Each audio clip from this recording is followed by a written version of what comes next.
خیالم که هیچ وقت عاشق نمی شوم. به خیالم زندگی برایم بی معناست.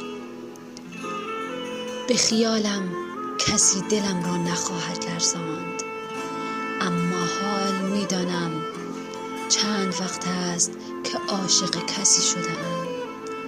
چند وقت است زندگی برایم معنای دیگر یافته است. چند وقت است که دلم برای کسی می لرزد. چند وقت است پنهانی کسی را دوست می دارم. اما نمی دانم چرا تقدیرم این است که همیشه باید پنهانی دوست بدارم.